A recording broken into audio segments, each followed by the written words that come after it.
Всем привет, с вами Мистер Ганс, и это канал Мистер Ганс Онлайн. Сегодня я продолжаю рубрику Каждый обзор.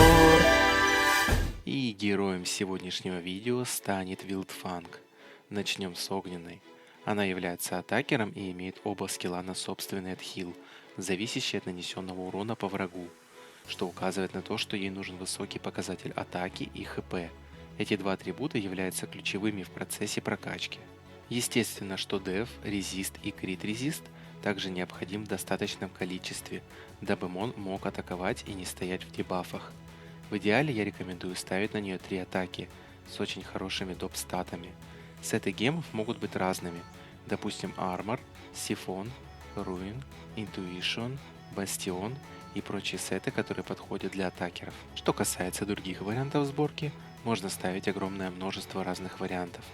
ХП, Деф, Атака или Крит Шанс, Атака, Крит Дамаг. Перечислять все не вижу смысла. Каждый ставит такие гемы, какие имеет. Так как Вилдфанг огня особо негде использовать, она слабая по защите и не так сильно дамажит. Поэтому использовать ее можно в начальной стадии игры. В дальнейшем она вам не пригодится и, к сожалению, будет храниться на фулл прокачке на складе. Из супер вознесения хорошо подойдут щит от атаки, увеличенный дамаг по целям с низкими показателями защиты, увеличение урона при получении урона, фулл баф брейкер и сифон. Следующая Вилдфанг воды. Она является танком и хорошим саппортом благодаря своим скиллам. Первый скилл станет одну цель на один ход с 80% шансом, и второй скилл вешает окаменение на всю команду на один ход с 80% шансом. Также благодаря лидерскому скиллу, который на 15-20% снижает шанс крита у вражеской команды, у Вилдфанг получается выдерживать длительные бои. Исходя из такого набора, можно сказать, что Вилдфанг воды один из самых стойких монов для защитных команд на арене, полезная как саппорт и как танк, который хорошо держит урон. Ее также можно использовать во всех подземельях и башнях. Для нее я рекомендую поставить хиллер сет. Он подходит к ней лучше всего для большей выживаемости. Остальные тоже можно ставить, но они будут менее эффективны. Из гемов ставить нужно ХП, ХП, Деф или Деф, Деф, ХП. Придумывать больше ничего не нужно. Оставшейся задачей для вас будет только сделать супер эволюцию. Из скиллов вознесения подойдут резист, самоотхил, сифон, фулл баф брейкер, антихил и восстановление маны всей команде. Далее поговорим о Вилдфанг травы. Первый скилл с 80% шансом вешает на одну цель окаменение на один ход.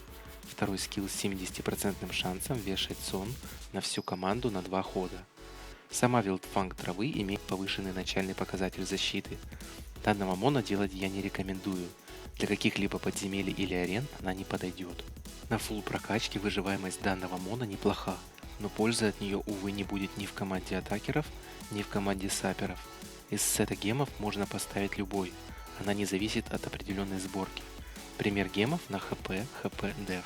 По скиллам супер вознесения можно ловить что и для водной, так как все-таки Вилдфанг травы в каком-то смысле является танком, пусть далеко и не самым практичным. Следующая Вилдфанг света. Ее единственную среди своих сестер можно собирать либо танком, либо атакером, так как она является балансером.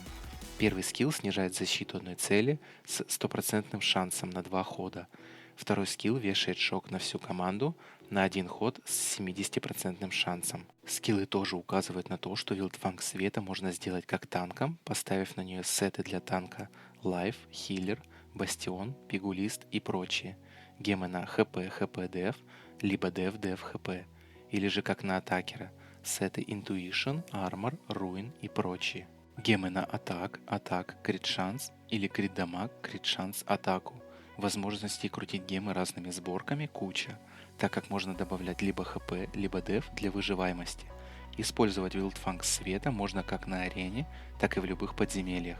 Она будет очень хорошим как танком, так и атакером. Из скиллов супер вознесения подойдут для танка версии резист, фулл баф брейкер, сифон, самоотхил и антихил. Для версии атакера подойдет щит от атаки, увеличение крит дамага по целям с низкими показателями защиты и сифон. Ну и последняя Вилдфанг тьмы. Она является атакером и наносит колоссальный урон. Оба ее скилла сталкер. Они увеличивают шанс критической атаки на 30%. Благодаря этому ставить гемы на крит шанс ей не нужно. Достаточно 50%, которые легко поймать в доп-статах.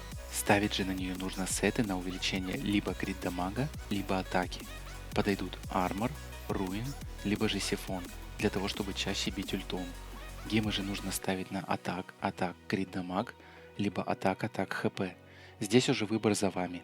Если хотите много урона, гемы на хп либо защиту можно не ставить. Достаточно будет доп статов. Жить долго Вилдфанг Тимы не будет, но шанс, что бой закончится с 1-2 ходов, очень велик. Очень хорошим дополнением будут скиллы с вознесения на щит от атаки, повышенный урон по целям с низкими показателями защиты, увеличение атаки при получении урона и сама отхил. Если будете ставить ее в защиту на арене 5-м скрытным моном, то рекомендую Бастион сет. В целом мон хорош для атаки на аренах, башнях и прочих подземельях. Единственное, чем можно дополнить защиту, выбить много крит резиста. Тогда, имея много атаки и крит дамага, ее не убьют с одного крита, особенно после супер эволюции. Ей же достаточно 1 или 2 ультов, чтобы стереть врагов. Большая рекомендация брать в атаку темных отвлекающих монов, тогда шанс на то, что ее будут фокусить, очень мал. Ну и на этом я заканчиваю разбор Вилдфанг. Всем спасибо за просмотр, подписывайтесь, ставьте лайки, комментируйте. Ну а с вами был Мистер Ганс. Всем удачи, всем пока.